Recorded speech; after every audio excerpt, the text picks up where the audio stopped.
Olá, seja bem-vindo ao nosso canal. Você irá assistir agora uma palavra de fé e esperança. Para que você não perca nenhum conteúdo, nenhuma mensagem, deixe seu like, faça sua inscrição, que toda vez que subir um vídeo, você irá ficar por dentro de tudo. Que você não possa perder nenhuma palavra de edificação, restauração para a tua vida. Deus te abençoe e até mais. A palavra hoje, meu Pai, seja como um cheiro suave, meu Pai, às suas narinas, meu Pai. Que a palavra possa fluir nos nossos corações, Deus, porque nós estamos aqui para adorar o seu santo nome, porque o Senhor é Rei dos reis e Senhor dos senhores. Amém. Amém, igreja? Aleluia. Vamos adorar o nome do Senhor nessa manhã. Glória a Deus. Aleluia. Aleluia, Jesus.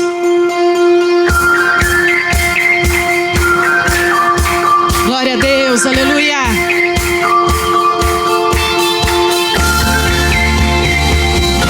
Aleluia.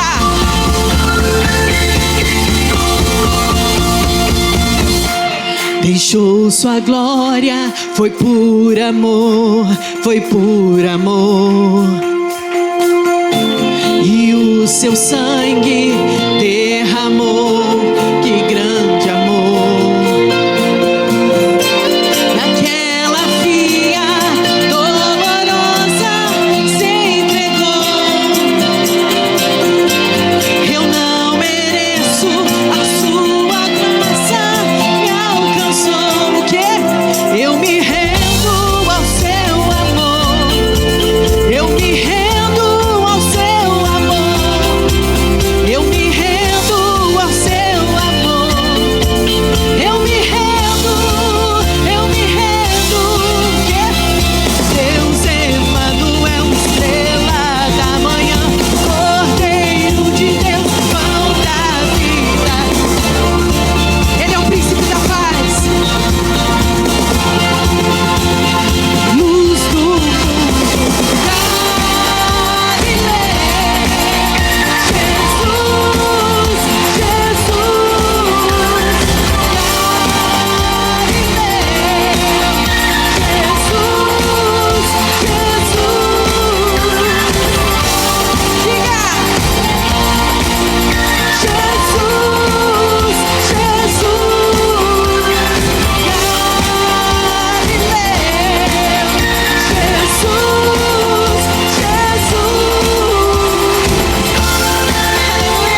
distanciava, sobre os meus ombros o fardo pesava. Minha intimidade com Deus foi rasgada. No meio da história Ele apareceu, deixando sua glória, seu sangue verteu. Sobre o seu corpo levou meu pecado e costurou o que estava rasgado. Jesus, o meu carpinteiro, uma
Aleluia, Jesus.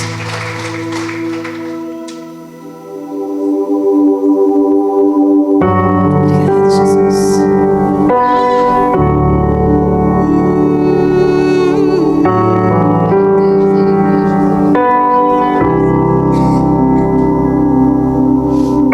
Te adoramos, Jesus. Tu és digno de toda a tua glória, Jesus.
aleluia, o Cordeiro venceu. Cantamos, cantamos, aleluia, cantamos, aleluia, o Cordeiro venceu. Cantamos, aleluia, cantamos, aleluia, cantamos, aleluia, o Cordeiro venceu. Cantamos, aleluia, cantamos, aleluia, cantamos, aleluia, o Cordeiro venceu. Cantamos, aleluia, cantamos, aleluia, cantamos, aleluia, o Cordeiro venceu. Cantamos, cantamos, aleluia, cantamos, aleluia, cantamos, aleluia, o Cordeiro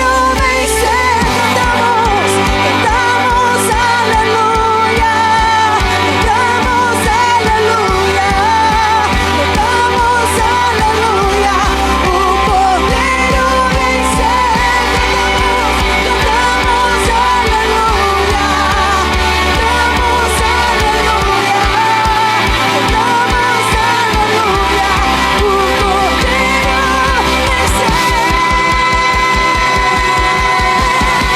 o Cordeiro venceu. Pra sempre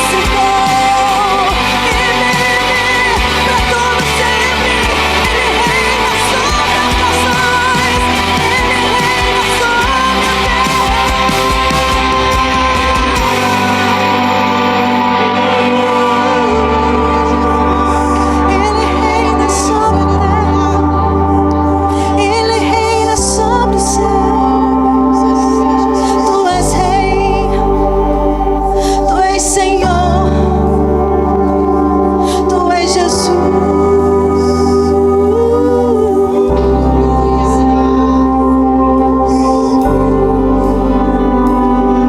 Tu és maravilhoso, Jesus, Jesus.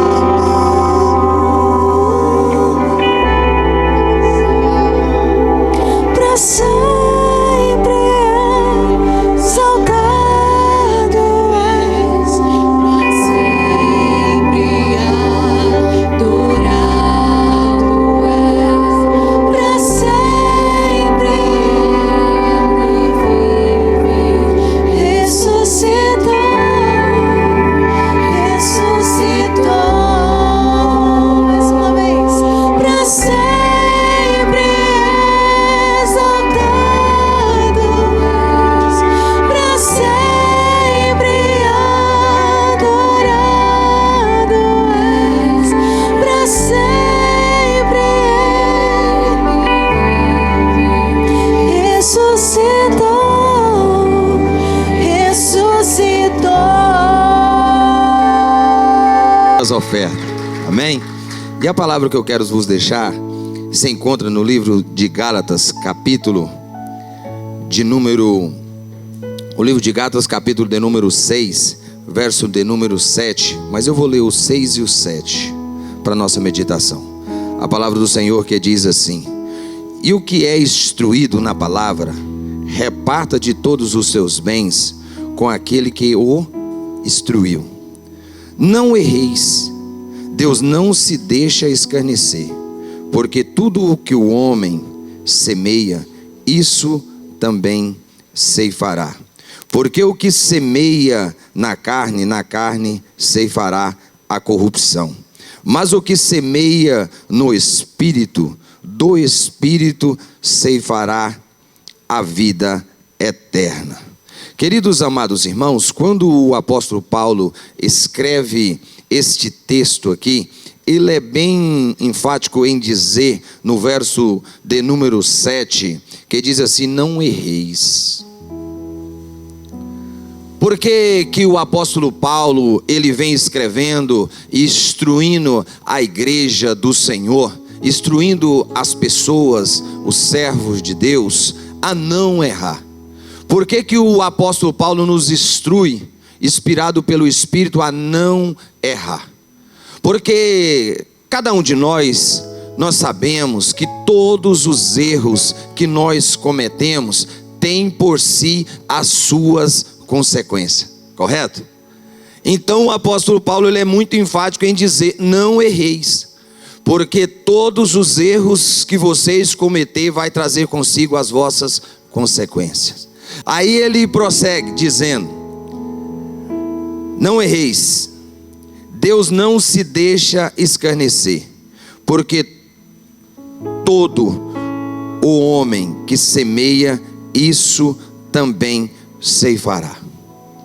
Aí ele vem dizendo: porque todas as coisas, todas as sementes, todas as ações vai trazer consigo as suas reações. Todas as sementes vai trazer consigo os seus frutos, vai trazer consigo os seus resultados. Então por que ele instrui a igreja a não errar na hora de semear? Ele fala sobre a semente aqui, porque tudo que o homem semeia, isso ele colherá.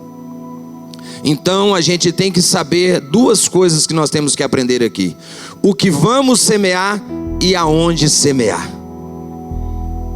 Muitas pessoas estão usando, às vezes, até a semente certa, mas porém está semeando no lugar errado.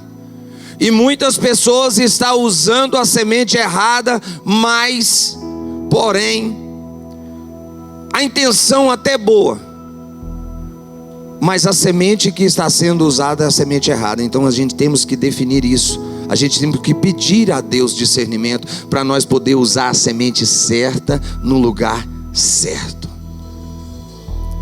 Porque às vezes nós esperamos alguns resultados, esperamos algumas colheitas, que nós usamos a semente errada, que nós estamos semeando num lugar errado. E quando nós fala de dízimos e oferta, o inimigo é um dos momentos, dois momentos que o inimigo tenta endurecer o coração das pessoas. E eu quero dizer para você quais são os motivos e quais são os dois momentos que o inimigo quer endurecer o coração das pessoas. O primeiro momento é quando o pastor prega a palavra e convida alguém a se render a Jesus, a aceitar ao Senhor.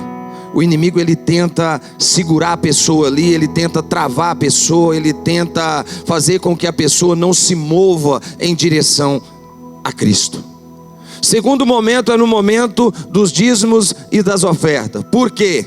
Porque ele sabe as consequências que tem quando uma pessoa deposita no altar do Senhor, quando uma pessoa oferta, quando uma pessoa dizima.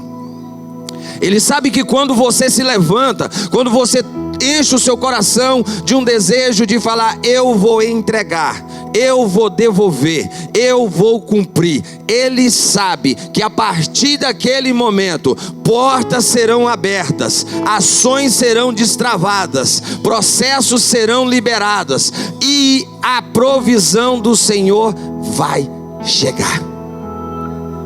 Por que ele tenta te travar? Por que ele tenta endurecer o coração? Por que ele tenta fazer com que a pessoa você não precisa dizimar, você não precisa ofertar? Isso é uma mentira de Satanás. Independentemente da fase ou situação ou circunstâncias que você esteja passando ou que eu esteja passando, isso demonstra a nossa fidelidade a Deus. E o que nós precisamos entender e praticar nos dias atuais é a fidelidade. Porque independentemente de que fase nós estamos, que momento que nós estamos vivendo, ou do que nós esteja precisando, o que nós precisamos manter na nossa vida é a nossa fidelidade a Deus. Em tudo. Porque o diabo, ele não tem medo de uma pessoa que está no mundo, de um crente desobediente. Ele tem medo, ele teme um servo fiel e temente a Deus. Porque ele sabe que na hora que ele pedir, ele vai responder. Na hora que ele clamar, ele vai atender.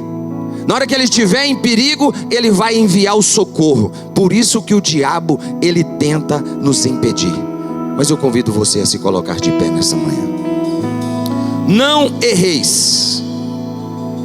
Todo aquele que deposita no altar de Deus, você pode ter certeza que a colheita vai vir dos céus. Todo aquele que oferta, todo aquele que dizima, todo aquele que investe no reino de Deus, porque ele diz: buscai o reino de Deus e as vossas justiças, e as demais coisas vos serão acrescentadas.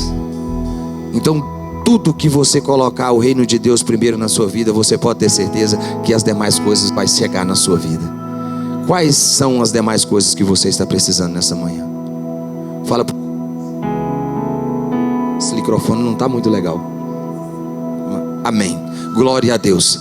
Eu pergunto para você nessa manhã: quais são as demais coisas que você está precisando no dia de hoje?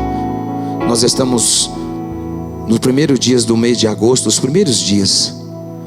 Hoje é o primeiro dia da semana, e eu convido você a começar essa semana de uma maneira diferente. Não vamos errar. O erro que eu cometi no mês passado, eu não vou cometer esse mês. Eu vou aqui começar esse mês, o primeiro domingo, hoje é a Santa Ceia do Senhor, e eu vou acertar. Eu vou semear no lugar certo. Eu vou plantar a semente certa. Porque eu tenho a convicção da colheita que eu quero ter.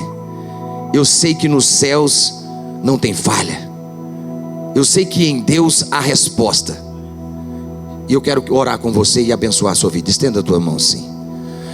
Senhor Deus, Pai, nesta manhã, Senhor, meu Deus, eu quero pedir ao Senhor, meu Deus, que nesse primeiro domingo, Senhor, desse mês de agosto, Senhor, o mundo prega que o mês de agosto é mês de desgosto. Não, mas esse mês de agosto será mês agosto dos céus. Esse mês de agosto será o mês de agosto, Senhor, aonde pessoas irão viver algo extraordinário, aonde pessoas irão viver, Senhor, experiências as quais ainda elas não experimentaram. Meu Deus, eles terão acesso a lugares, em coisas, Senhor, que eles ainda não acessaram, Senhor, porque eles entenderam que a Tua palavra trouxe clareamento, trouxe discernimento, Senhor, para os nossos corações nessa manhã. Eu não vou usar a semente errada, eu vou usar a semente certa no lugar certo, Senhor.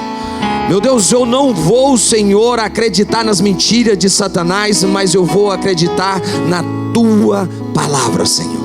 E o que a Tua palavra me diz, Senhor, eu vou guardar no meu coração e vou viver. E eu quero pedir ao Senhor, Pai, que este homem, Pai, que já propôs no seu coração que ele vai depositar no teu altar nesta manhã, que ele vai semear no lugar certo, ele vai usar a semente certa, Senhor. Pai, que esta semente, Senhor, ela possa germinar nos céus. Ela possa, Senhor, meu Deus, trazer consigo, Senhor, uma colheita a 30, a 50, a 100 vezes mais. Que filhos venham colher, Senhor, meu Deus, dessa semente que será depositadas. Pai, que pais e mães, Senhor, vão ser encontradas, Senhor, meu Deus, por uma ação de resposta mediante a sua fidelidade a Ti, Jesus. E eu peço ao Senhor, meu Deus, que o adversário não roube de nós, Senhor, meu Deus, o desejo, Senhor, de independentemente, ó Pai, da circunstância, situação que estamos vivendo, que ele venha roubar de nós a vontade, o desejo, Senhor, o amor pela Tua obra, pelo Teu reino, e que se cumpra em nós e através de nós, Senhor. Eu sei que o Senhor ainda hoje, Senhor, pode voltar para alguém aqui, Senhor, mas eu sei, Pai, que se esta pessoa, ó Pai, estiver diante e assim como a Tua palavra requer, meu Deus, eu sei que ela receberá galardão, eu sei que ela tem um lugar guardado no céu junto a Ti, Senhor. Mas eu peço ao Senhor, Pai, que essa palavra, Senhor, aqui ministrada nesta manhã, Senhor, para a honra e glória do Teu nome, Senhor, gere testemunho nesta igreja. Levanta pessoas aqui, levanta companhia, Senhor. Sopre o nome desta mulher, Senhor. Dê estratégia, dá ousadia, Senhor. Que muitas pessoas aqui têm capacidade, mas precisa de ousadias, precisa, Senhor, de intrepidez, Senhor, para tirar do papel aquele projeto, Senhor. Meu Deus, motiva ele agora, Espírito Santo. Motiva ela agora, Espírito Santo, para que essa pessoa experimente da glória, Senhor, meu Deus, depositada nos céus na vida dela. E que esta palavra, em nome de Jesus, Senhor, frutifique e gere bênção na vida de cada um dos teus filhos, em um nome de Jesus. Mateus capítulo 24, versículo 36, diz assim: mas daquele dia e hora ninguém sabe, nem os anjos do céu, mas unicamente meu Pai. 37, e como foi nos dias de Noé, assim será também a vinda do Filho do Homem. Assenta glorificando, exaltando o nome do Senhor Jesus. Glória a Deus. A grande verdade é que todos e muitos correm querendo saber qual vai ser a data da vinda de Jesus. E a Bíblia não diz quando vai ser, nem o dia nem a hora. A Bíblia não define, a Bíblia não fala sobre o dia e a hora da vinda de Jesus. Homens tentaram falar sobre a data, mas todos erraram. Líderes mundiais espirituais tentaram falar sobre a vinda de Jesus, sobre a data da vinda de Jesus, mas todos eles erraram. A Bíblia diz que nem os anjos sabem quando é a vinda de Jesus Cristo. A maior esperança do cristão não é comprar uma casa nova. A maior esperança do cristão não é comprar um carro novo. Se você pergunta, ou se você perguntar para um cientista qual é a esperança do cientista, provavelmente o cientista vai dizer: a minha esperança é eu gritar eureka, eureka, eu achei a fórmula. Se você pergunta um jogador de futebol qual é a esperança do jogador de futebol, provavelmente ele vai dizer: a minha esperança é ser convocado para disputar uma Copa do Mundo pela seleção brasileira. Mas se você pergunta um cristão qual é a esperança do cristão, o cristão ele tem que responder que a esperança dele é o arrebatamento da igreja. A sua esperança não está na terra. Alguns dizem que a esperança é a última que morre. Quem já ouviu essa expressão? Eu ouvi muito no Brasil que a esperança é a última que morre. Só que em certo ponto eles acertaram e outros eles erraram. Porque a nossa esperança, ela já morreu há mais de 2000 anos atrás. E a nossa esperança, ela tem nome. E o nome dela é Jesus Cristo. A esperança do cristão não está no dólar. A esperança do cristão não está nas mãos dos homens. A esperança do cristão está nas mãos de Deus. Muitos se perdem ao longo do caminho porque está trocando o foco aonde tem que colocar a expectativa. Muita gente se frustrando na igreja porque está colocando expectativa na terra quando deveria colocar expectativa nos céus. Muitas pessoas estão se afastando de Deus porque quando deveria aproximar-se de Deus, está aproximando mais do homem, esperando do homem o que na verdade vai vir de Cristo. Mateus capítulo 24 em diante é como se fosse um manual do futuro, escrito há mais de 2000 anos atrás. Há um escritor famoso que ele diz que a Bíblia é como o jornal de amanhã. Todas as notícias que vai sair amanhã, se você olhar, já estão catalogadas na Bíblia. Tudo que vai acontecer já está escrito na Bíblia Sagrada. Entre elas, a gente pode, não precisa nem colocar, David, mas a gente pode olhar, por exemplo, se você tiver com a sua Bíblia aberta, ou memorizar melhor, Mateus capítulo 24, no verso 6, a Bíblia diz que ouviríamos falar de guerras e rumores de guerras nos finais dos tempos. Olha, basta só você abrir o Instagram, basta apenas você abrir o jornal, ligar a televisão no jornal, você vai ver. Existe a guerra, existe duas guerras, existe centenas de guerras nesse momento. Guerras famosas, conhecidas, mas as mais conhecidas, posso citar duas aqui. a guerra da Ucrânia contra a Rússia, a guerra do Irã contra os Estados Unidos e países árabes que estão apoiando os Estados Unidos, guerra na Nigéria, guerra na Somália, guerra civil, guerra de nação contra nação. Esse exato momento está cumprindo o que Mateus capítulo 24, versículo 6 vem dizendo para nós, que nos últimos dias teríamos guerras, muitas guerras. E eu vou dizer uma coisa até mais forte: rumores de guerra. Está na Bíblia. O que é rumores de guerra? Tem guerra que você nem viu ainda, tem coisa pior que vai acontecer. Tem coisa pior que você vai começar a sentir ou ver, que Deus nos livre e guarde. Oxalá que a gente não esteja aqui pelo arrebatamento da igreja, mas vai chegar dias piores. Por isso que a igreja, ela não pode estar firmada pela palavra do homem. Por isso que você não pode estar firmado pela palavra do patrão. Por isso que muitos crentes estão desviando e afastando da fé de Cristo, porque eles estão servindo o evangelho gourmet, um evangelho de comida leve, um evangelho leitinho, sabe? Nos dias de vento, nos dias de dificuldades, quando o vento soprar, esse evangelho gourmetizado não vai te segurar. Por isso que você tem que estar firmado na palavra do Senhor, na Bíblia do Senhor, naquilo que a Bíblia diz referente a quem você é, a quem Deus é e a quem Deus é para todos nós. Senão viveremos uma vida baseada em caixinhas de promessas. Lembra da caixinha de promessa? Minha mãe tinha uma caixinha de promessa que só tinha versículo gostoso e lindo. Nunca tinha um versículo assim: vai orar, filho de Beliel, vai orar, o atribulado. Nunca tinha um versículo de dureza. Era só: Deus é contigo, posso todas as coisas naquele que me fortalece. Não, a nossa expectativa não pode estar firmada numa caixinha de promessa. A nossa expectativa tem que estar firmada na palavra inteira do Senhor. Mateus 24 está falando dos rumores de guerra, das tensões internacionais. Mas a mesma Bíblia, ela fala, Lucas vem escrevendo no capítulo 21 e no versículo 11. O evangelista Lucas fala sobre o aumento das pestes. Mateus 24 fala de terremotos, fala de fome, fala de epidemia. Lucas vem falando sobre as pestes. Gente, e o Covid? O que falar do Covid? O que falar da peste negra que matou quase 1/3 da população europeia?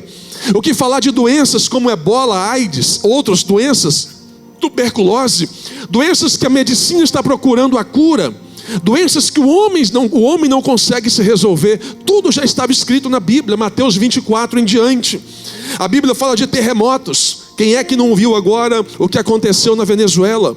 Quem é que não viu agora o que aconteceu no Japão? Um terremoto de mais de 7,5 graus na escala Richter. Isso aí, meu irmão, é quase bater o topo no limite do terremoto, é abalar toda a estrutura. Ou seja, parece que a natureza está gemendo, a natureza está gritando. Mateus 24, a Bíblia menciona sobre fomes, ou sobre a fome na face da terra. Existe uma organização nas Nações Unidas, na ONU, ela chama FAO, F-A-A-L, se não me falha a memória, FAO. E essa organização disse que a fome, ela não está diminuindo no mundo. Pelo contrário, a fome, ela está aumentando. Os homens tentam fazer acordos um com o outro, país com país, juntam o G12, juntam o G8, juntam o G21, mas eles não conseguem terminar as reuniões com um acordo de paz ou de solução para a humanidade. Eles tentam de um lado e não conseguem. Por que eles não vão conseguir? Porque está na Bíblia. Eles não vão conseguir. Mateus 24, a Bíblia fala sobre as doenças, sobre fome, sobre terremoto. Apocalipse capítulo 13, a Bíblia fala sobre a marca, sobre a 13 de forma literal ali, é que vai chegar um dia que as pessoas iam ou vão comprar, ou para ter acesso à compra, vai ter que ter um chip ou um código de barra na mão, na altura da testa, um chip. É um versículo bem famoso, bem emblemático sobre isso, que está em Apocalipse, que o apóstolo João escreveu na sua revelação. E aí você traz para o cenário atual. O cenário atual, quando Daniel, ele escreve, Daniel disse que nos últimos dias a ciência ia se multiplicar mais do que todos os anos que se passaram. Dá uma olhada para hoje. Quem é que diria que teríamos hoje um negócio chamado de IA, inteligência artificial? Se a gente não tomar cuidado, daqui 5 anos ou menos, teremos um colapso tecnológico no mundo, por conta do advento da tecnologia. Isso já estava na Bíblia há mais de 2000 anos atrás. Daniel teve essa revelação sobre o advento da tecnologia há mais de 2000 anos atrás, falando que nos últimos dias, ele está dizendo, próximo da vinda de Jesus, a ciência vai multiplicar mais do que todos os anos da humanidade. Sabe, a Bíblia parece que ela tem o roteiro, ela é o roteiro desenhado. Ela tem o desenho sobre o arrebatamento. Ela tem o desenho sobre a vinda de Jesus. E muitas pessoas brincam. Muitas pessoas levam a vida cristã de qualquer jeito. Muitas pessoas levam a vida cristã de forma religiosa. Muitas pessoas levam a vida cristã como se fosse mais um encontro de conveniência. Eu vou na igreja porque eu tenho que bater ponto. Eu vou na igreja porque é obrigação. Você não é obrigado a vir na igreja, mas pelo menos uma obrigação é você ter uma comunhão com Cristo. Agora, comunhão com Cristo e vir à igreja faz parte da comunhão com os salvos. Porque eu nunca vi ninguém que está em unidade do corpo de Cristo falar que está em unidade do corpo de Cristo longe do corpo de Cristo. Por isso que a gente congrega. Sabe, congregar é para os salvos, congregar é para quem crê no Evangelho. Vir à igreja é para quem gosta de receber uma palavra de Deus para a sua semana, para o seu mês. E isso, vamos falar um pouquinho aqui, revela muito sobre a prioridade que nós damos. A Bíblia diz que Jesus vai voltar como um ladrão. Quando a Bíblia diz que Jesus vai voltar como ladrão, não é porque Jesus vai roubar alguma coisa. Mas eu te pergunto, se você sabia, ou se você souber melhor, que o ladrão vai entrar na sua casa daqui 5 minutos, e lá não tem alarme, lá não tem cachorro, lá não tem ninguém, e lá tem muita coisa valiosa, você ficaria aqui ou você ia para sua casa para proteger sua casa? Você ia para sua casa. Por que você não vai? Porque você não sabe a hora que o ladrão vai entrar na casa.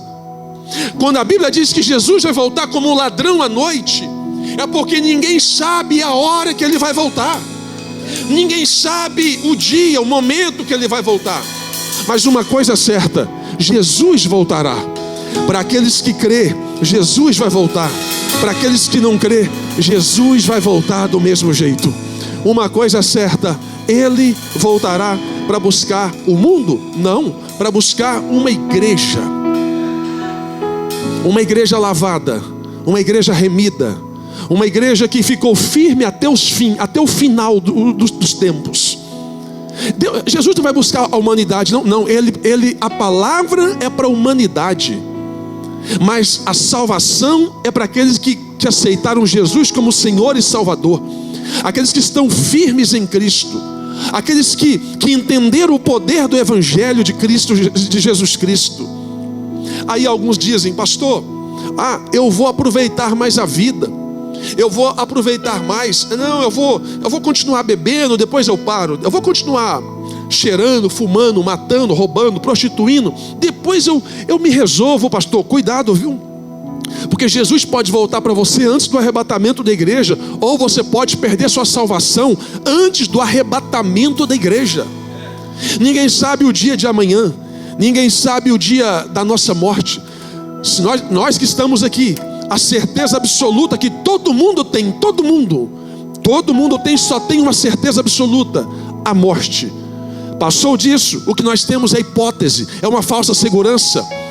A certeza absoluta que todo mundo vai morrer, a não ser que a gente seja arrebatado, como Elias foi, como Enoque foi. Mas tirando isso, todo mundo vai morrer. Se você chega para um velhinho de 99 anos, sem vigor, com a saúde debilitada, e você pergunta para ele: você quer morrer? Ele vai dizer: não, eu não quero morrer, porque a morte é a única coisa que ninguém quer. Pastor, mas tem aqueles que querem. Os que querem não são os que querem morrer, são os suicidas. E o suicida, ele não briga com a vida, ele briga com a dor.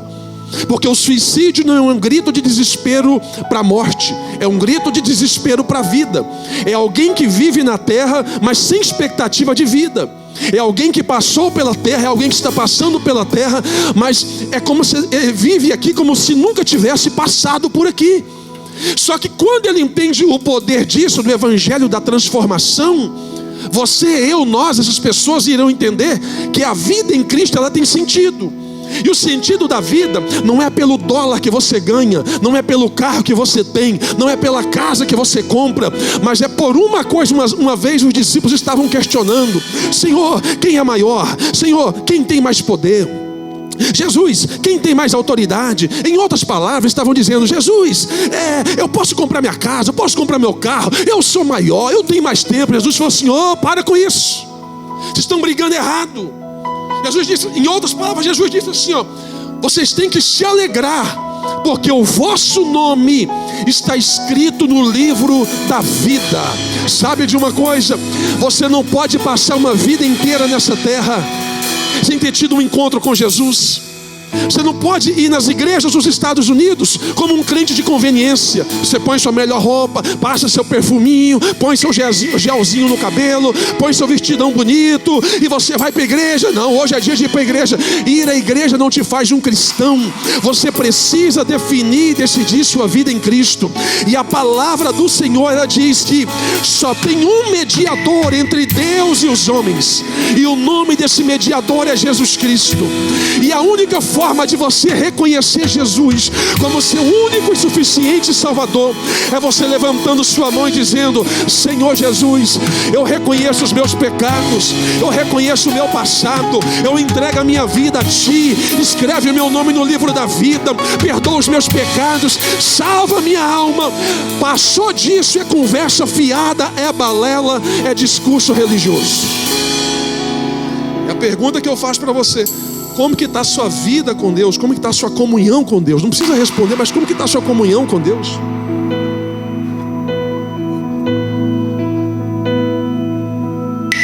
Mateus 24:14.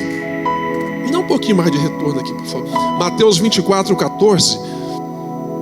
A Bíblia diz que, olha o que Jesus disse: e este evangelho no reino será pregado em todo o mundo. Ou seja, a propagação em massa do evangelho. Pastor, mas como que eu vou pregar na África, na Ásia, na Oceania, nos continentes norte, sul, leste, oeste? Como que eu vou pregar nisso? Uma coisa chamada internet. A internet leva voz aonde você não tem pé. A internet leva vida aonde você nunca pisou. O evangelho está sendo propagado em todas as nações. Mateus, aí o apóstolo Paulo, ele vem escrevendo em 2 Tessalonicenses capítulo 2, versículo 3. Isso aqui é muito forte. Eu penso que esse aqui é um dos mais próximos do que estamos vivendo. Porque Paulo, quando escreve sobre apostasia, ele vem dizendo para nós que nos últimos dias teríamos homens avarentos, presunçosos, amantes de si mesmo, sem amor para com o próximo, irreconciliadores. Sabe o que é irreconciliador? É gente que briga e não aceita perdão. Sem amor para com o próximo, gente fria e esfriar. Eu lembro que antigamente você contava uma notícia para uma pessoa, morria alguém de facada, alguém morreu de facada ali na rua de cima, era um susto para nós. Nossa, meu Deus, morreu, deram uma facada nele. Hoje a pessoa fala: rapaz, mataram um rapaz aí de facada. É mesmo, já está fazendo até piada. As pessoas perderam o amor. Não estou falando aqui, mas de forma aberta. Sem amor para com o próximo. Paulo vem falando sobre o abandono da fé por parte de alguns. Eu queria que você pegasse atenção nisso aqui. Toma essa pílula aqui. Toma esse remédio, essa pílula aqui, ó. Paulo fala que o abandono da fé por parte de alguns. O que é isso? A Bíblia chama de apostasia. Apostasia não é para o ímpio. Apostasia não é para o descrente. Apostasia é para eu e você, igual está aqui, estamos aqui, ó. É para alguém que um dia ouviu a palavra de Deus, só que resolveu o quê? Virou as costas para Deus e está dizendo: não quero ouvir sua voz, não preciso de você. tô triste com a igreja, fui chateado por igreja, fui machucado por igreja, não quero saber de negócio. Irmão, a igreja não machuca ninguém, não. A noiva de Cristo, ela cura. A noiva não é minha, a noiva não é sua, a noiva é de Cristo. O que magoa pessoas, o que maltrata pessoas, o que machuca pessoas, são pessoas no ambiente da noiva. Agora, uma hora ou outra, você vai achar um desastrado, alguém que infelizmente, ele pode fazer parte da comunidade da fé e pode estar num dia ruim, num dia não tão legal, e vai falar alguma coisa para você, vai fazer alguma coisa com você, vai te magoar, vai te maltratar. Só que você não pode deixar a ferida aberta o resto da vida. O que você não pode é interromper a sua fé por uma situação que aconteceu. Eu conheço gente na América que às vezes nós vamos conversar e eles dizem: pastor, eu não quero saber de igreja, eu estou chateado com a igreja. Não, você não está chateado com a igreja, está chateado com gente. Porque a igreja de Cristo nunca maltratou ninguém. A noiva de Cristo, ela nunca machucou ninguém. Na igreja de Cristo tem cura. Na igreja de Cristo tem paz. Na igreja de Cristo tem harmonia. Na igreja de Cristo tem unidade. Na igreja de Cristo tem porta aberta. Na igreja de Cristo tem comunhão. Na igreja de Cristo tem reconciliação. Na igreja de Cristo tem perdão. Na igreja de Cristo tem amor. Na igreja de Cristo tem palavra, alimento para a sua vida. Fora disso, não é igreja de Cristo. Ah, pastor, mas irmãos, a gente tem que, existe um fenômeno eclesiológico chamado de os desigrejados. Os desigrejados é alguém que não quer congregar e precisa de uma desculpa para não congregar. E a desculpa que ele tem para falar é que eu fui machucado e Belém, Jesus, Belém, papai, quero saber de nada mais não. Deus, cuidado, hein? Você que tem casa pela internet, cuidado, Jesus está voltando. Precisa se tomar uma posição, um posicionamento. Olha para dentro de si, reconheça a tua pequenez, reconheça quem te magoou, libera perdão, quem te feriu, cura essa ferida. Pastor, mas eu estou com cicatriz. As cicatrizes não são a sua dor, a cicatriz é a sua marca. Mostra que você passou pela batalha, mas está vivo. Está olhando pela cicatriz, mas eu estou de pé, eu estou inteiro, eu estou adorando. E quem te feriu, você vai orar por ele, porque às vezes é alguém que precisa de mais fé do que você. O apóstolo Paulo, ele fala assim, o forte ajuda o fraco, quem está em cima ajuda quem está embaixo. Sabe o que Paulo está dizendo? Tem hora que você vai estar mais forte do que o irmão que está do seu lado, você vai achar que está fraco, mas você vai estar mais forte do que o irmão do seu lado e não está sabendo. E como que você vai ajudar ele? Puxando ele para baixo? Não, pegando na mão dele e trazendo ele para cima. Levanta, meu irmão. Ah, mas está difícil. Não, Deus é contigo, Deus vai nos dar vitória. Ah, mas está complicado, Deus vai descomplicar. Mas a porta está fechada, Deus vai abrir essa porta para nós. Sabe, palavras de fé encorajam, palavra de vida transforma, palavra de transformação gera cura. Deus te chamou para ser agente de cura. Deus não te chamou para ser cirurgião. Deus te chamou para ser remédio. Deus te chamou para gerar vida. Deus te chamou para curar pessoas. E como que você cura pessoas? Liberando palavra de vida sobre a vida delas. Aonde você passar, libere uma palavra. Aonde você chegar, libere uma palavra. Aonde você estiver, abrace alguém, diga para alguém: Deus é contigo, vai dar certo, Deus está no controle. Então, a apostasia está tomando conta das igrejas, ou não só da igreja, melhor, mas do cenário evangélico no mundo. Finais dos tempos. O sincretismo religioso, colocando o homem no meio de tudo. As músicas de adoração não tem mais adoração, não são todas, mas a maioria das músicas são músicas com a vertente de justiça, que está deixando mais o homem na terra. Sabe aquela música que faz a gente ficar feliz quando ouve? Deus é contigo, a prova é sua, quem te viu na prova vai se arrepender agora. Deus vai cortar o pescoço de quem te machucou. O anjo está vindo para matar quem falou mal. Não, essas músicas aí de justiça não, irmão. Como que você sabe o que é adoração e o que é idolatria dentro de uma música? Quando a música ela leva a linguagem para Deus, ela é adoração. Quando a música leva a linguagem para o homem, é idolatria. Tudo que é direcionado à terra é idolatria. Tudo que é levado a Deus é adoração. As nossas músicas têm que dizer: bendito seja o nome do Senhor, para sempre seja glorificado. Eu posso estar na prova, mas a vitória vai vir do Senhor. Se o Senhor fizer, é Deus. Se não fizer, continua sendo Deus. Se a porta abrir, tu és Deus. E se não abrir, continua sendo Deus. Porque o Senhor tem o controle do universo na palma das mãos e controla o universo pelo poder da sua palavra. O Senhor sabe de todas as coisas. Sabe o que é isso? É dizer: o meu culto eu entrego a Deus, porque a minha adoração é levada a Deus. Tudo que você fizer na terra tem que ser direcionado a Deus. Se você está cantando porque o irmão está triste, é idolatria. Pastor, que é isso? Diga para ele: irmão, vai orar. A oração acalma a alma, a oração tranquiliza, a oração renova. Depois de orar, você vai colocar um hino, uma adoração espontânea e começa a ouvir. Então vai equilibrar as coisas, porque senão você vai entrar num negócio perigoso chamado de motivação. Sabe? Motivação, gente, vamos falar a verdade. Até eu sou pastor dessa igreja. Tem dia que eu estou desmotivado para vir para a igreja. Não pela igreja, pela correria do dia, pelo cansaço do dia, pelas coisas que eu fiz no dia. Motivação todos nós temos. Motivação, desmotivação melhor, todo mundo tem. Irmãos, olha, tem dias que eu falo: não, hoje eu queria ficar quietinho. Mas aí tem uma coisa que nos faz vir para cá, não para bater ponto, mas para adorar. Sabe o que é? Compromisso e disciplina.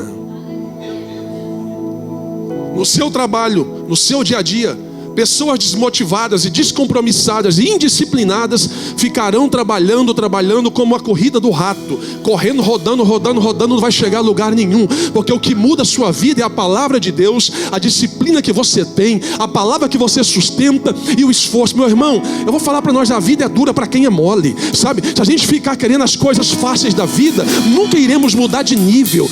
Deus quer que a gente mude de nível, sim, mas mudança de nível não é para todo mundo. Mudança de nível é para quem quer desenvolver uma mentalidade de disciplina. Disciplina em quê? Uma delas, em Deus, na igreja. Se você está em comunhão na igreja, eu vou uma vez no mês e tá bom demais. Cuidado, hein? Daqui a pouco você fica apóstata, esfria na fé. Daqui a pouco você está como as pessoas o fenômeno dos desigrejados. Não existe desigrejados, existe desviados, afastados. Ou você é crente ou você não é crente. Não tem como sair água doce e água salgada de uma mesma fonte. Ou nós somos ou nós não somos. O que tem é céu ou inferno. Ou nós estaremos firmes em Deus para ir ao céu, ou nós perderemos a salvação e iremos para o inferno. Não existe uma terceira via. Não existe o centrão do céu. Ou nós somos ou nós não somos. E o que o Espírito Santo vem confrontando nós nos últimos dias é sobre isso. Você precisa se posicionar. Pastor, mas aí tem hora que Não. Estar na igreja adorando a Deus é sobre prioridade. Você quer ver um exemplo? Você vai trabalhar amanhã. Você coloca o despertador para despertar 1 hora antes, geralmente 2 horas antes. Sabe o que é isso? Prioridade, porque você tem um trabalho. Por que você coloca o despertador? Prioridade. Você vai viajar para o Brasil, você tem que chegar 3 horas antes do aeroporto. Chega no aeroporto faltando 10 minutos, vê se você entra no avião. Não entra? Por que para viajar a gente consegue 3 horas antes? A gente vai num jogo de futebol, a gente compra o ingresso antes, chega 1 hora antes, fica lá ouvindo Shakira e ouvindo música no estádio até da hora do jogo. E aí quando chega na igreja, a gente chega atrasado, fica olhando no relógio para terminar mais cedo. Parece que dá uma agonia, parece que dá uma diarreia, vai no banheiro toda hora, parece que dá uma sede de camelo, não quer tomar água toda, não aguenta ficar para ouvir a palavra. Sabe o que o Espírito Santo vem falando para nós? Prioridade define muito daquilo que você ora. Talvez você está orando pedindo para Deus te abençoar, mas como que Deus vai te abençoar? Do jeito que você se posiciona. Não tem jeito, está na Bíblia, Provérbios 20, 21. Bênção antes do tempo vira maldição. Sabe, nós vamos para um cinema, sentamos na poltrona, ficamos 2 horas, 2 horas e meia assistindo um filme, tranquilo. Mas quando é a palavra de Deus, não tem despertador, não tem que chegar mais cedo no aeroporto, não tem que chegar mais cedo no estádio. quando é a palavra de Deus, quando é a igreja do Senhor, quando é as coisas de Deus, nós damos desculpas para aquilo que nós não queremos. Cuidado, porque às vezes a sua falta não vai falar sobre a ausência que você faz na igreja. Está falando sobre a prioridade que você não tem no seu coração. Cuidado, porque às vezes a minha, a sua, a nossa falta no cenário de Deus, no cenário de palavra de igreja, ela vem para dizer para nós: você precisa ser mais crente. Não é ser santarrão não. Santarrão é chato. Aquele santarrão, sabe aquelas pessoas santarronas? Aquilo é chato. Vê pecado em tudo. Tudo é o cão. Tudo é Satanás. Sai para lá. Isso é urucubaca. Eu estou falando de equilíbrio e de graça e conhecimento. É de gente que sabe do que é, do que quer, para onde vai, com quem vai e, mais importante, com quem não deve ir com ele. Porque mais do que saber para onde nós estamos indo, é saber quem nós estamos levando. Ou para onde você está indo, com quem não deveria ir, para onde a pessoa está te levando. Tem amigos que te levem aos céus. Relacione com amigos que te levem para o centro da vontade de Deus. Se os seus amigos estão te levando para bebida, para cachaça, para pinga, para prostituição, para coisa que não edifica, cai fora, que é livramento. Ore e peça para Deus: Senhor, me apresenta os seus amigos. Eu quero ter os teus amigos. Porque os amigos de Deus não nos decepcionam. Os amigos de Deus, eles nos levam para ficar mais perto de Deus. Os amigos de Deus nos levam para orar mais, para jejuar mais, para estar mais perto de Deus. Eu já contei aqui que uma vez eu estava numa mesa em um panificador aqui no sul da Flórida com alguns pastores. Eu lembro que o tema da mensagem, da conversa, entrou numa conversa que era: se pregar salvação aqui na América, ninguém fica na igreja, porque a maioria vem buscar dólar e documento. Então o que prevalece aqui é a mensagem de autoajuda. E naquela mesma hora o Espírito Santo gritou no meu coração: sai dessa mesa, ou coloca a sua palavra sobre essa mesa. E eu não podia sair para não ser tão ético. Eu falei assim: irmãos, eu discordo. Falei: eu discordo. Não, mas você chegou agora. Não é sobre quem chegou agora. A cultura que está em mim não chegou agora. Eu vim aqui pela cultura. A cultura sua, irmão, irmã, sua cultura não é América. Sua cultura é essa aqui, ó. Daniel foi para a Babilônia. A Babilônia não contaminou Daniel. Foi Daniel que influenciou a Babilônia. José foi para o Egito. Não foi o Egito que transformou José, foi José que transformou o Egito. É a nossa cultura que tem que mudar o ambiente que a gente convive. E eu falei: vou continuar falando de Jesus, salvação, porque pecado é pecado, problema é problema. Se você não confronta o pecado, daqui a pouco você se perde enrolado pelos próprios pecados, sabe? Se a gente não tem um pastor que prega sobre pecado, uma igreja que confronta o pecado, um amigo que confronte você para as coisas erradas que você faz, você vai por buraco com todo mundo junto. E às vezes o que o Espírito Santo está dizendo para nós, para mim, para você é sobre isso.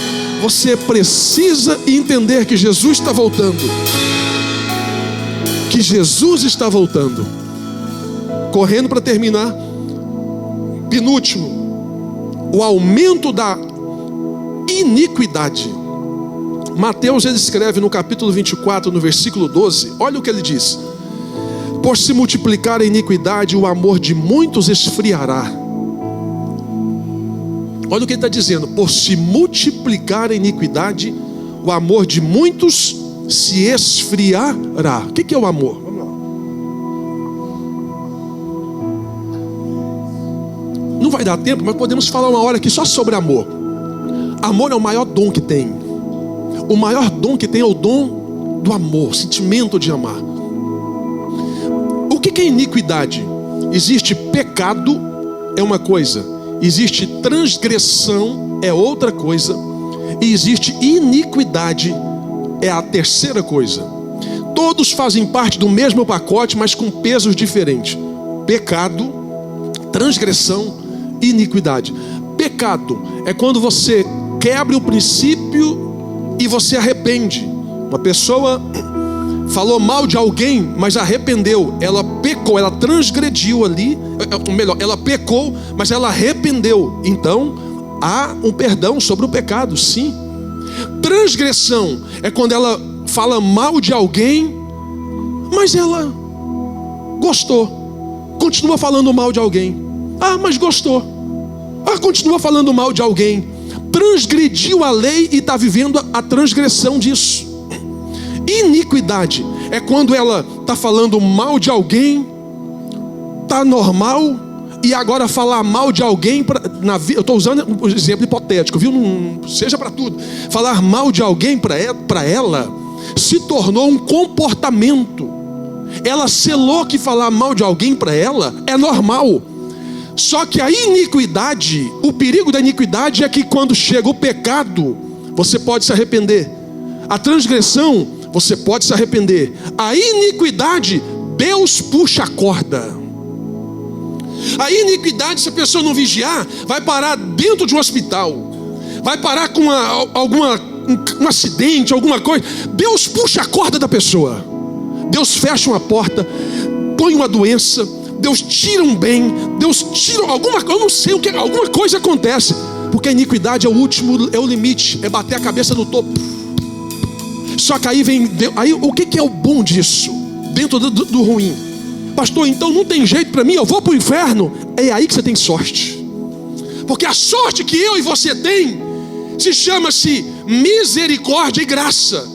Porque a misericórdia é Deus nos livrando do inferno que nós merecíamos. Graça é Deus nos dando aquilo que a gente não merecia, é favor imerecido. Misericórdia é Deus não te castigando pelo pecador que você era. Graça é Deus te abençoando apesar de você não merecer. Por isso o sacrifício da cruz do Calvário não foi para você ganhar na Mega Sena, não foi para você ganhar no Powerball. Jesus não morreu na cruz para te dar carro novo, não, irmãos.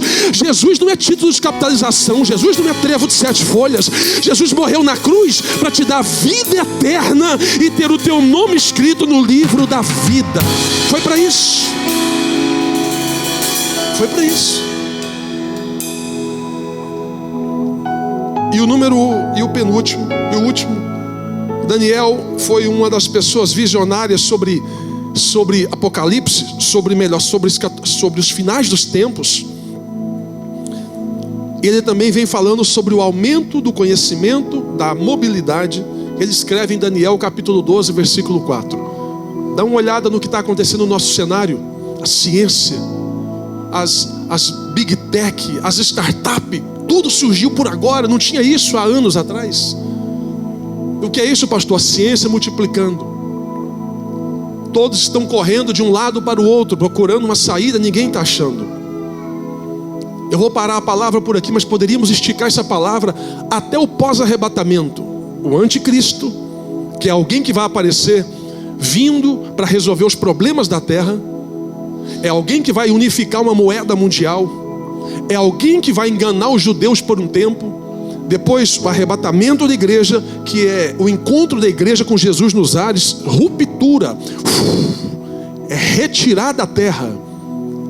Depois vem o que Apocalipse fala para nós sobre os 4 cavaleiros do Apocalipse. Poderemos um dia falar um pouco sobre isso. Vem a falsa paz, que é um período de paz. Depois vem um período que já não é paz, já é guerra, o trem já pega. Mas pastor, não, eu acredito que você não vai estar aqui, nem eu, nós não estaremos mais aqui. Mas o que você precisa fazer para isso? Você precisa ficar firme em Cristo. Se você já é crente, tem o seu nome escrito no livro, já aceitou Jesus como seu único e suficiente Salvador, continue firme. O apóstolo Paulo escreve na sua primeira carta aos Coríntios, no capítulo 11, 26 em diante, Paulo fala assim, anunciais a morte do Senhor, até que Ele venha. Sobre ceia, até que Ele venha o quê? Até o arrebatamento da igreja. A ceia são para os salvos. A ceia não é para todo mundo. A ceia é para quem aceitou Jesus, é para quem reconheceu Jesus como Senhor e Salvador. A ceia é para quem tem comunhão com Cristo. Ceia é comunhão. Como que eu vou participar da ceia se eu não estou em comunhão com Cristo? Não quero saber de Deus, não quero saber nada. Como é que eu vou participar? Como que você vai para uma festa se você não foi convidado para uma festa e nem conhece o dono da festa? Não estou falando sobre culto, estou falando sobre ceia. Pastor, eu quero participar da ceia. Eu te recomendo, aceita Jesus, reconheça Ele como Senhor da sua vida, batiza nas águas, arrependimento de pecado. Ai, pecado, vai embora. A gente batiza, só que de vez em quando a gente esquece que o velho homem sabe nadar. Se a gente não vigiar, de vez em quando ele quer levantar dentro de nós. Aí você começa a fazer parte dessa comunhão. E o arrebatamento, pastor? Eu vou me preparar. Ninguém pode preparar. Você tem que estar preparado. Soldado que dorme na trincheira, ele morre pelo inimigo. Você precisa estar preparado, porque não sabeis nem o dia e nem a hora que o Filho do Homem há de vir. E o que é que eu preciso fazer? Quem sabe essa noite, o que te traz aqui é sobre você renovar sua aliança com Cristo, recomeçar de um jeito diferente, escrever uma nova história para a sua vida, sabe? É você não abrir mão da sua família de fé, da igreja. É você continuar sendo generoso com as obras da igreja, do Senhor, com a família, na sua casa. É você continuar crendo nas palavras do Senhor Jesus, que Ele disse. Irmãos, se eu vim falar a palavra minha aqui, não muda a sua vida. Pastor Gladys vim falar, não muda. Andriela vim falar, não muda. O que muda a sua vida é a palavra de Deus. Se a palavra de Deus não mudar, rosa ungida não muda, sal grosso não muda, água ungida de Israel pode trazer caminhão-pipa de Israel, que se a palavra não mudar, não muda nada a sua vida. O que muda é a palavra do Senhor na sua vida. O que te dá força é a palavra do Senhor. E como eu vou entender? Lembra o que Deus disse para Josué? O que Deus disse para Josué? Josué, medita na minha palavra dia e noite. Então a sua meditação, a sua entrega revela a sua comunhão com Deus. Por isso que a gente prega muito aqui, a gente vai continuar sempre falando sobre avivamento. Avivamento não é movimento. Por mais que avivamento gera movimento, mas movimento não gera avivamento. Porque avivamento é você entender a Bíblia, dias bons, dias ruins. Avivamento não é dentro da igreja, avivamento é fora da igreja.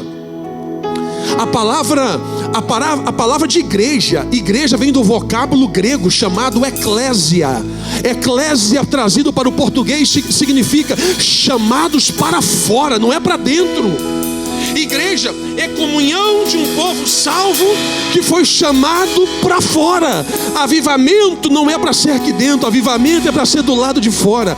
Avivamento é mudança no falar, avivamento é mudança no vestir, avivamento é mudança no andar, avivamento é mudança no pegar, avivamento é mudança aonde você chegar, avivamento é mudança aonde você sentar, aonde você chegar, aonde você pisar, aonde você estiver. Alguém vai olhar e vai dizer: ali é homem de Deus, ali é mulher de Deus, ali é alguém de Deus.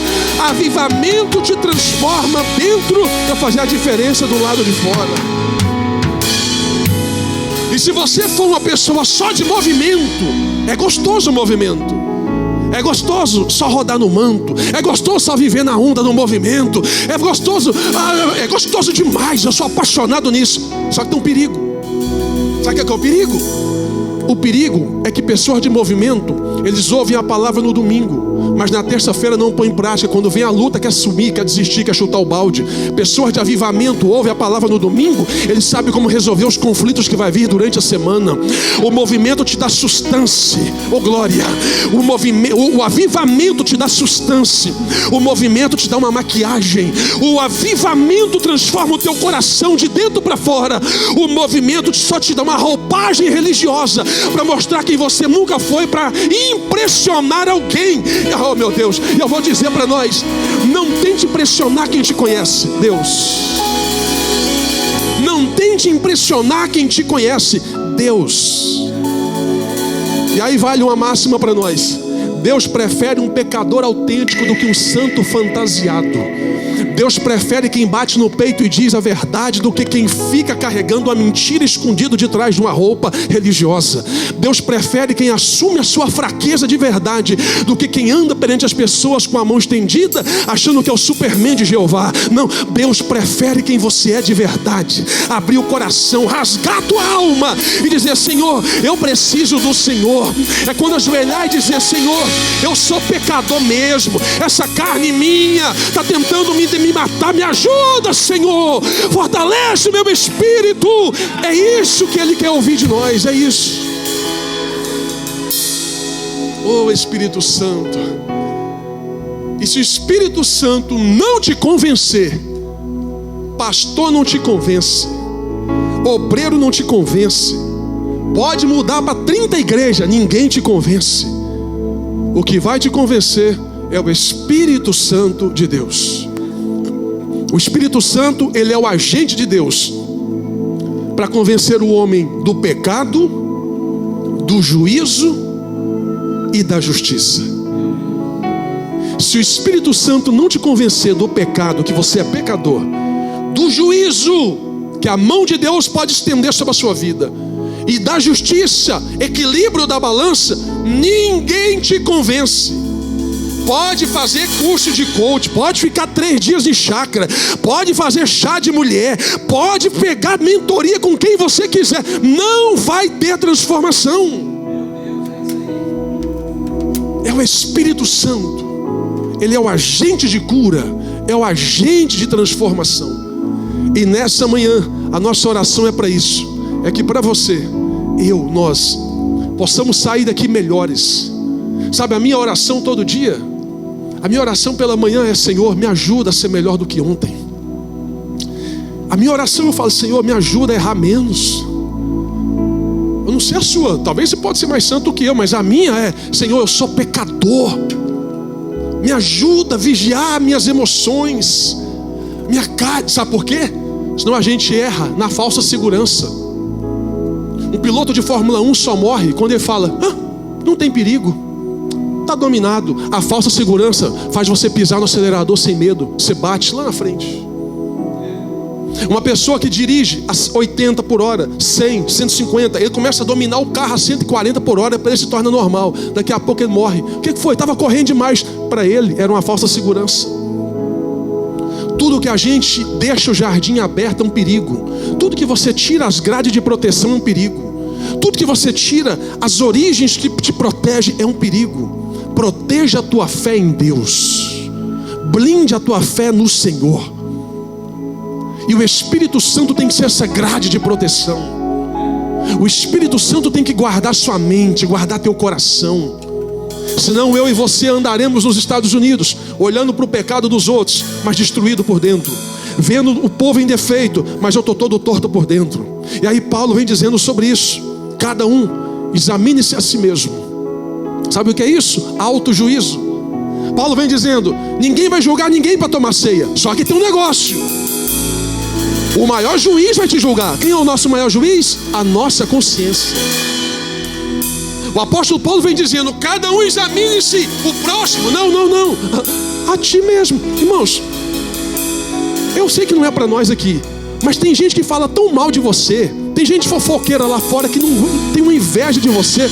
Imagina se essas pessoas fossem falar delas mesmas como fala para você, ou fala de você. Nem elas suportariam. Por isso que Paulo está dizendo: examine-se a si mesmo. E aí, coma deste pão e beba deste cálice. Primeiro vem o exame, depois vem a ação.